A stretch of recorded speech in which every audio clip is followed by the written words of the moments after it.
4. La promesa del reino de los cielos.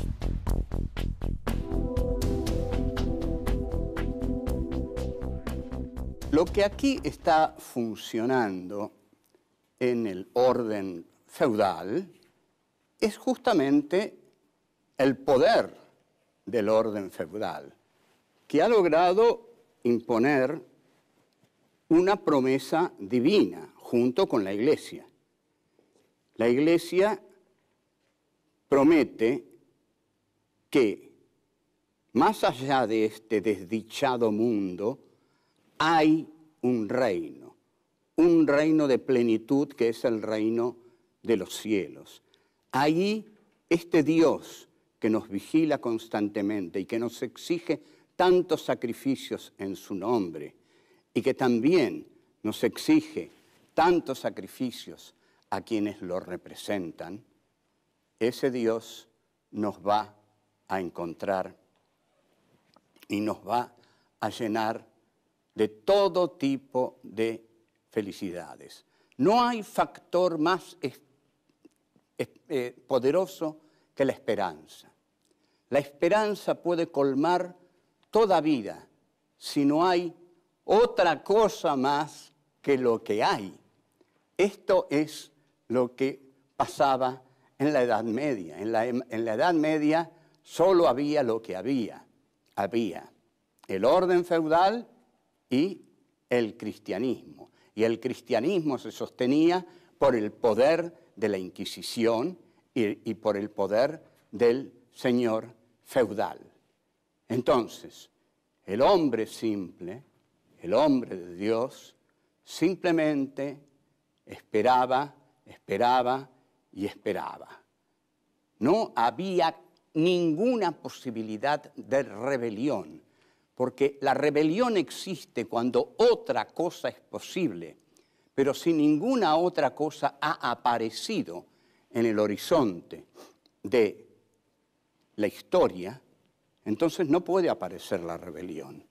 Esto comienza a quebrarse en 1637, cuando Descartes publica en Holanda el discurso del método.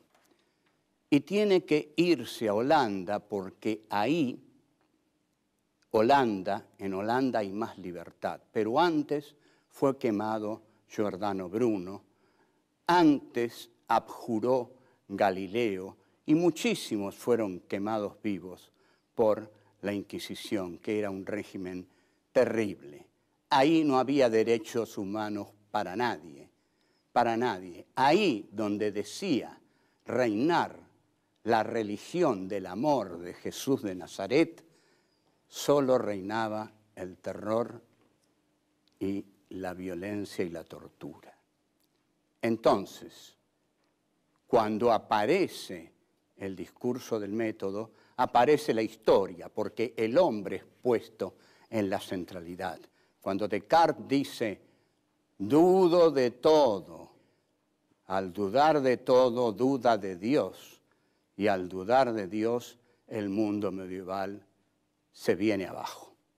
Ahora, lo fundamental en estas conclusiones es un tema constante, es Dios y los derechos humanos. ¿Cómo es posible, dicen muchos teólogos, se preguntan desalentados, cómo es posible este mundo? ¿Cómo Dios hace que este mundo sea posible? Ya no un ateo, ya no un agnóstico, sino teólogos, hombres de Dios, hombres que han perdido su fe a lo largo de los años y a lo largo de la historia. ¿Cómo es posible que haya tanto mal en el mundo si Dios interviene en él?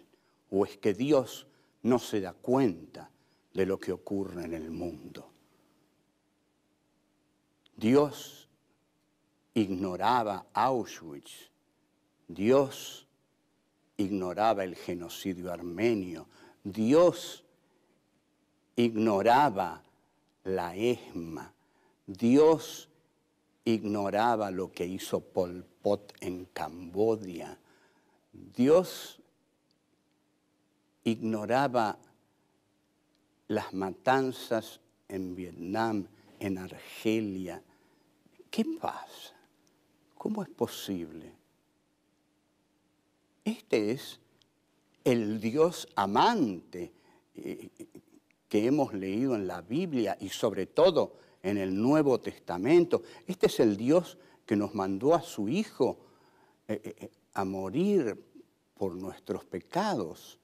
Nosotros creemos, dirán muchos de ellos, Carl Levitt, Hans Jonas, por citar a dos de los más grandes discípulos de Heidegger, Carl Levitt y Hans Jonas, dirán definitivamente que si Dios existe, hay en él una gran parte de mal,